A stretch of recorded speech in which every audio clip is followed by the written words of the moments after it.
Welcome to College Town Talk. I'm Jonathan Frank. And I'm Shan Stout. Shan, you know what my favorite part of this podcast is? You mean besides your co-host? Well, yes, besides that, it's the fact that when there are interesting people doing great things in the community, this show gives us the perfect excuse to invite them on for a conversation and get to know them better.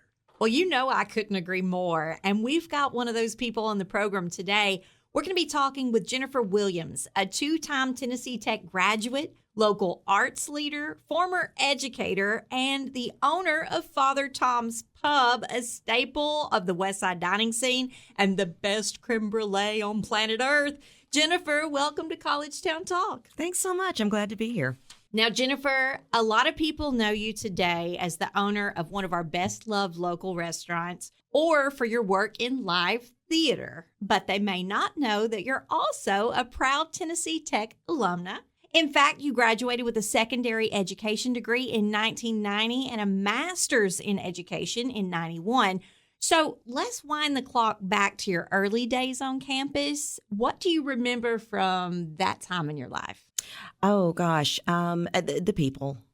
I loved going to a school that was small enough to, make some real relationships. I love that. And, for students nowadays, seeing, you've seen the changes over time. Mm-hmm. What would you say would be maybe one of the largest changes from when you went to school versus what you see of tech now?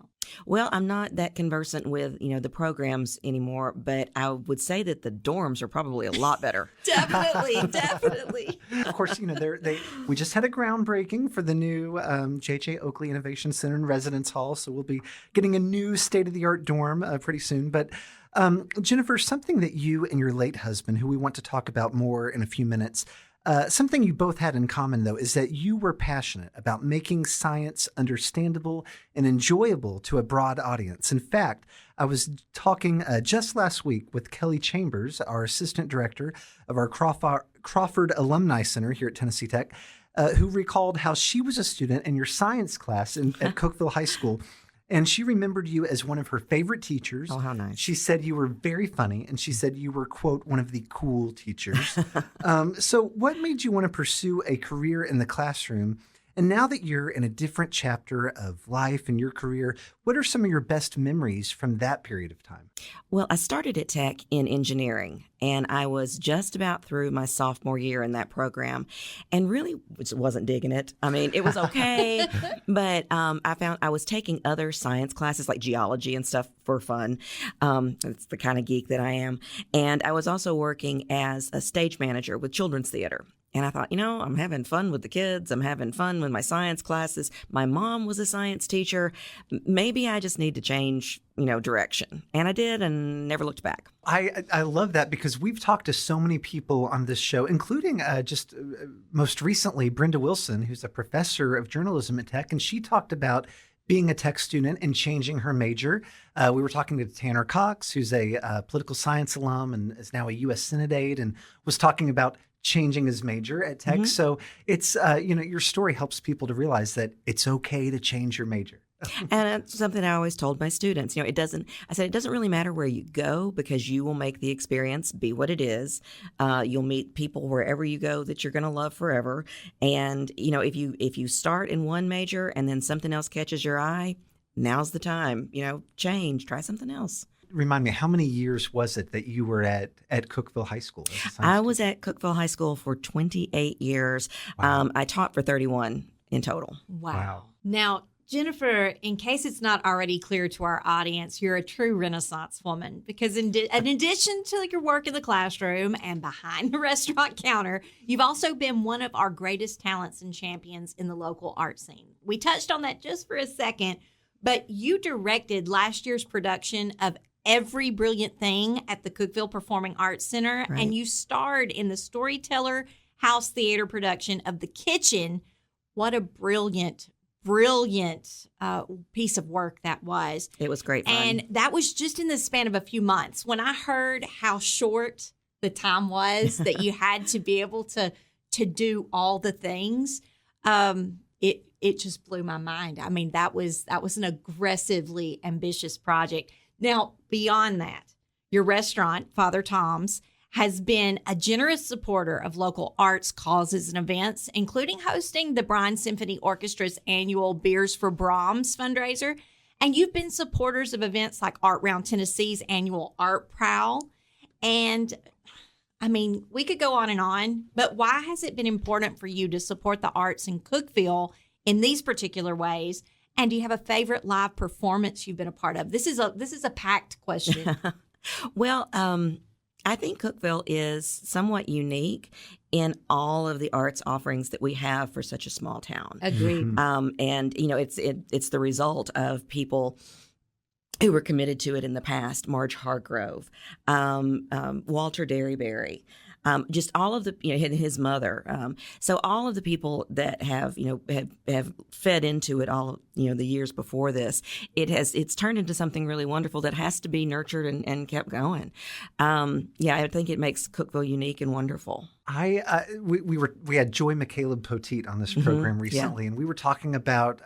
It's something that I would want a prospective student, a parent to know, especially if maybe they're interested in coming to Tech to pursue something in the fine arts. They may be wondering, a town our size, what could I expect of the arts scene?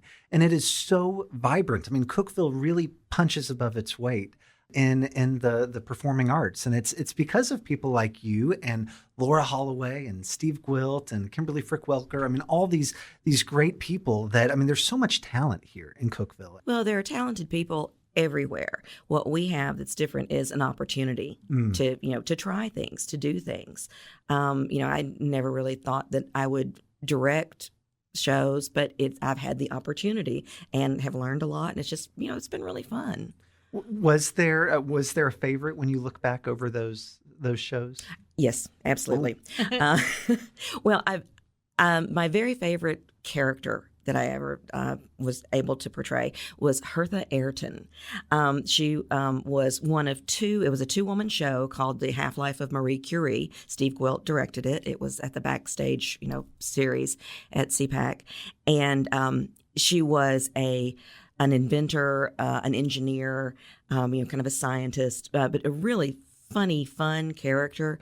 And it was a sweet show to do because it was just a 2-person thing, and that was that's a challenge in itself. That is very, very hard. The less of a cast you have, the more the weight of it lands. Well, and your stage partner is really super important, that you can kind of keep the ball in the air and help each other and everything. And Hertha is the only character that made me think, I really wish that I were talented enough to be in a professional company, because this is a character that I would keep working on and growing into for months if I could take it on the road.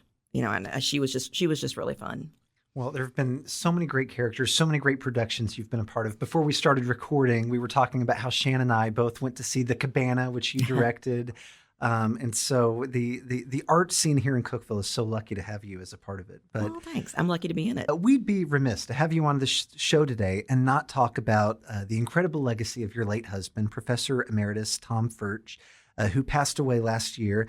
He, for our listeners, I think many of whom will know this name, he served in Tennessee Tech's chemistry department for 40 years, from 1971 all the way up until his well-deserved retirement in 2011.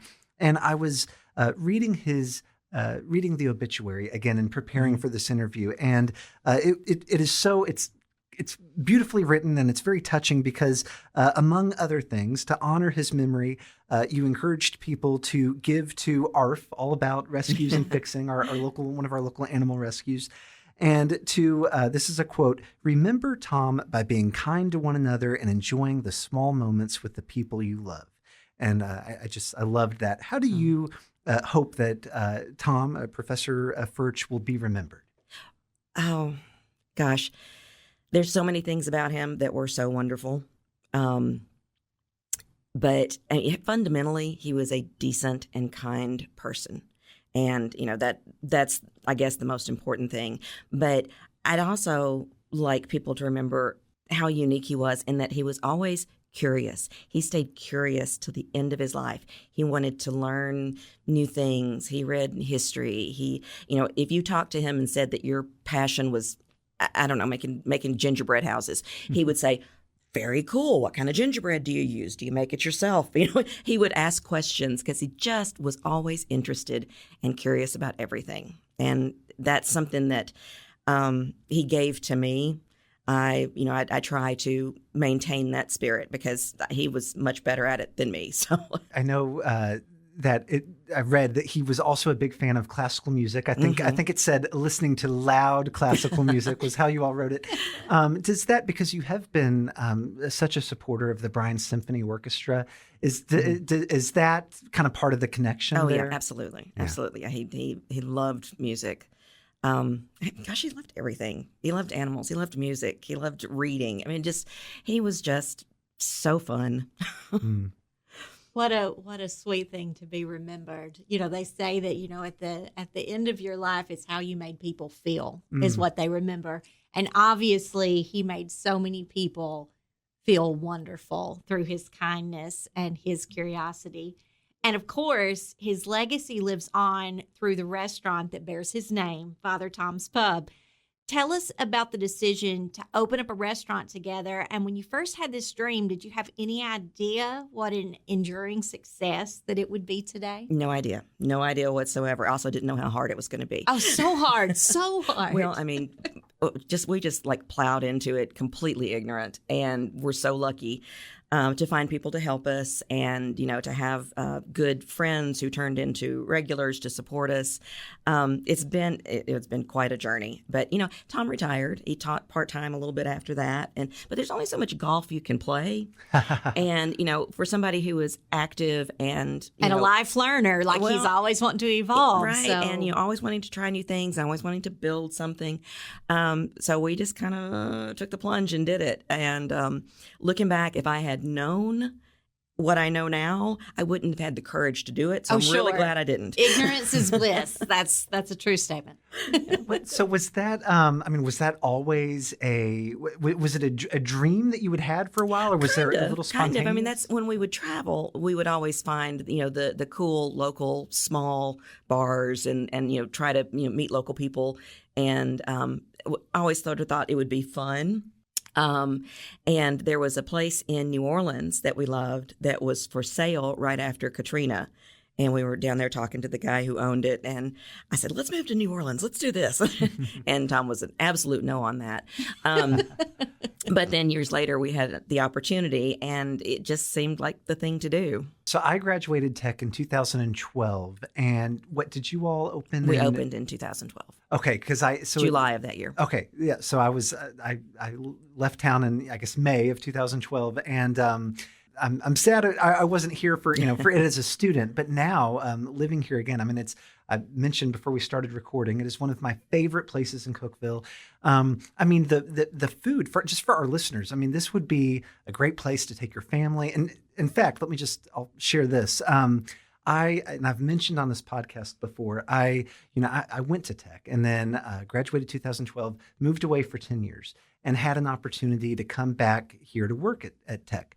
And I had lived in Washington, D.C., and I thought, okay, D.C., Cookeville, it's going to be very different. Mm-hmm. I got a hotel room for 2 nights, 3 days, and said, I'm just going to immerse myself in Cookeville, figure out if I can live here again and be happy. And so I was traipsing all around town, and that was when I went to Soulcraft Coffee. Andrew Buckner was playing mandolin or guitar in the coffee shop, and I was like, oh, this place is cool. It wasn't there when I was a student, but Father Tom's, I came with my parents. We had a great meal. And it was part of that whole, I have this kind of this core memory attached to it because that was one of the places that I went to and I thought, okay, I could live here again. I could live here and be happy. Well, and I'm going to add, Jonathan, the food is elevated, but in a practical way, which means that anyone can eat there. But, it's like duck fat tots. Everyone loves a good tater tot. That's a comfort food, but they're elevated. And so, creme brulee, that is a very hard to make dish. It has to be perfect. Yours is perfect, but who doesn't love it? Have you tried the chocolate creme brulee? Oh, my word, to die for. I can't even. I'm like, that's what I'm like, our staff gets to choose where I take them for their birthday. we've landed there like every single time. That's awesome. And it's just a favorite. I do not make a good cocktail. I am not a good cook. I would be a terrible server if I tried to do it. The success of our place is reliant on the terrific staff that I have. And they are incredible. They are incredible. And it's been that way from the beginning. Tom and I knew that we did not have the talent to actually run the restaurant. So we've always been the support staff. I do the banking and the shopping and the running the errands and things like that to try to support them. And super lucky in my staff. I want to ask you about COVID. I mean, going through, operating a restaurant during that time. We've had several local, restaurant and shop owners. I remember asking Anna Dunn about this because Soulcraft opened in 2019. Right. And so they had a few good months and then COVID hit. What was that experience like as a restaurant owner? It was nuts. And we live really close to the store. So Tom and I would walk a lot. And during those 6 weeks when it was like everything was completely shut down and weird, and we would walk over and it felt like a Sunday afternoon every day because there were no cars and it was just, it was so creepy and weird.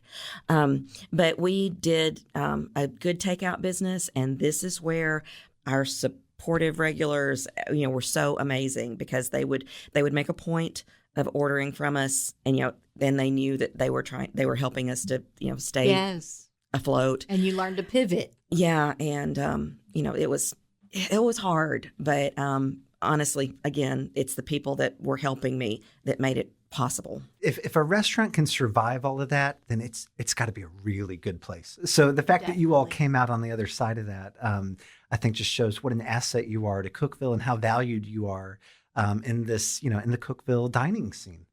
Thank you. I love being here, and honestly, there's no more fun feeling than to look out like into the garden and the tables are full and people are laughing and talking and eating and drinking and having a good time. It just feels great. So Jennifer, keeping in the vein of the restaurant business, let's talk about the WestSide and how it has changed. When you first opened Father Tom's in 2012? Right. It was very different than it is now. I mean, the historic WestSide has actually become its own piece of real estate. I mean, it is a marketable commodity. It's a great part of town.